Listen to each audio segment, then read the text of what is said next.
നമസ്കാരം. ഞാൻ സുഖമില്ലാണ്ട് കിടക്കായിരുന്നു. അപ്പോൾ ഞാൻ വെറുതെ ഒന്ന് ഫേസ്ബുക്ക് നോക്കിയതാണ്. ഇപ്പോൾ വേടൻ്റെ വിവാഹം ഏഷ്യാനെറ്റ് റിപ്പോർട്ട് ചെയ്തിട്ടുണ്ട്.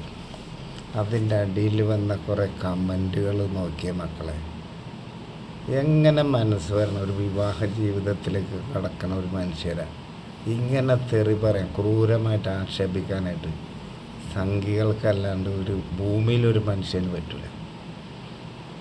എന്തൊക്കെയാണ് പറഞ്ഞാൽ, അവൻ കറുപ്പൊടുക്കും, കറുത്തവർക്ക് വേണ്ടി പാടും, പക്ഷെ കല്യാണം കഴിച്ചത് വെളുത്ത പെണ്ണിന്. അത് പറഞ്ഞത് ഒരു ജ്യോതിഷാലയമൊക്കെ നടത്തുന്ന ഒരു സ്വാമിയാണ്. അവൻ വെളുത്ത പെണ്ണുങ്ങളല്ല അവൻ തെറി പറഞ്ഞത്. അവൻ തെറി പറഞ്ഞതൊക്കെയും ഈ സവർണ ഊളകളെ, പണ്ടത്തെ കാലത്ത് നമ്മളെയൊക്കെ കയറി വഴി നടക്കാനും കൂടി അയക്കാണ്ട് നിരങ്ങിയ ഊളകളെ പറ്റിയാണ് അവൻ പറഞ്ഞത്. അല്ലാതെ വെളുത്ത പെണ്ണിനെ അവൻ കുറ്റം പറഞ്ഞിട്ടില്ല. ചില സംഗിണികൾ, നായർ എന്നൊക്കെ പറഞ്ഞു വാലുള്ള സ്ത്രീകൾ വരെ നിലവിളിക്കൻ്റെ മുമ്പിൽ കരിക്കട്ട. പിന്നെ ഒരുത്തി പറഞ്ഞത് എന്താ, അങ്ങനെ അവനും ഒരു പടക്കക്കടേൻ്റെ മുതലാളിയായി. വേറൊരുത്തി പറഞ്ഞ 5 കൊല്ലം കൂടിയാൽ അവർ ജീവിക്കും, അത് കഴിഞ്ഞാൽ അവൾ ഓടിപ്പോയിക്കോളും.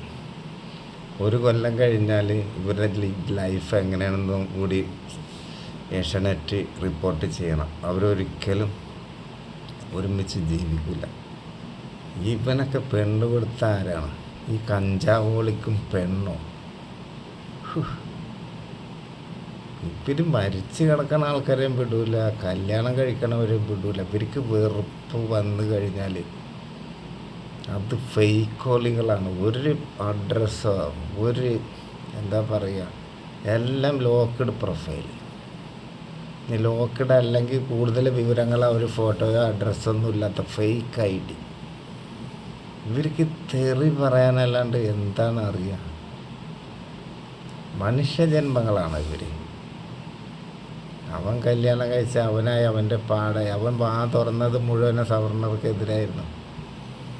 ഇപ്പം കഴിഞ്ഞ ദിവസം കൂടി അവൻ പറഞ്ഞു, നിങ്ങൾ പൊളിറ്റിക്കൽ എഡ്യൂക്കേഷൻ എടുക്കണം, അല്ലെങ്കിൽ നമ്മളെക്കെതിരെ ഇങ്ങനെ ഒരു സിനിമ പിടിക്കാൻ അവർ കാണിച്ച അത്ര ക്രൂരന്മാരാണ് ഇവർ, നമ്മൾ കരുതിയിരിക്കണം എന്നൊക്കെ പറയുമ്പോൾ തീരെ പറ്റൂല. ഇങ്ങനെ വിവാഹത്തിന് എത്രത്തോളം സംഖ്യകൾ ആശീർവദിക്കുന്ന ഒരു വിവാഹം ഞാൻ ഇതുവരെ കണ്ടിട്ടില്ല. കഷ്ടം. ഒരു മനുഷ്യനെ ഇങ്ങനെയൊന്നും പറയാൻ പാടില്ല. ഏത് ജാതി ആയിക്കോട്ടെ, നായർ വാലുള്ളതായിക്കോട്ടെ. ഞാൻ എപ്പോഴും പറയാറുണ്ട്, ജാതി പറയല്ലേ. പറഞ്ഞ് ഒരു 2-3 തലമുറ ബാക്കിൽ പോയാൽ എന്നെ കൊണ്ടത് പറയിപ്പിക്കണ്ട. പക്ഷെ കിടക്കുന്നിടത്ത് എണീറ്റിരുന്ന് ഞാൻ ഈ വീഡിയോ ചെയ്തത് എനിക്ക് അത്ര സഹി കിട്ടുകൊണ്ടാണ്. പടക്കക്കടേൻ്റെ മുതലാളിയായിരുന്നു. ഏതൊരു കഞ്ചാവോളിക്കൊരു ലമിത അങ്ങനെ കൂട്ടിയാൽ മതി. ഏഷ്യാനെറ്റ് എന്താ ഇത്ര വാർത്താ ദാരിദ്ര്യമുള്ള ചാനലാണോ? ഇത്ര വെറുപ്പ് സൂക്ഷിക്കാൻ, സ്വന്തം ID ഇല്ലെങ്കിലും വെറുപ്പ് സൂക്ഷിക്കാൻ പറ്റണ ഒരു സംഘം ഈ സംഘികളല്ലാണ്ട് വേറെ ഇല്ല മക്കളെ. ഇവർക്കെതിരെ മിണ്ടരുത്. നല്ല രീതിയിൽ ഇവർക്ക് പ്രതികരിക്കാൻ പറ്റൂല, പ്രതികരിക്കാൻ ഇവർക്കില്ല. അതാണ് സംഭവം.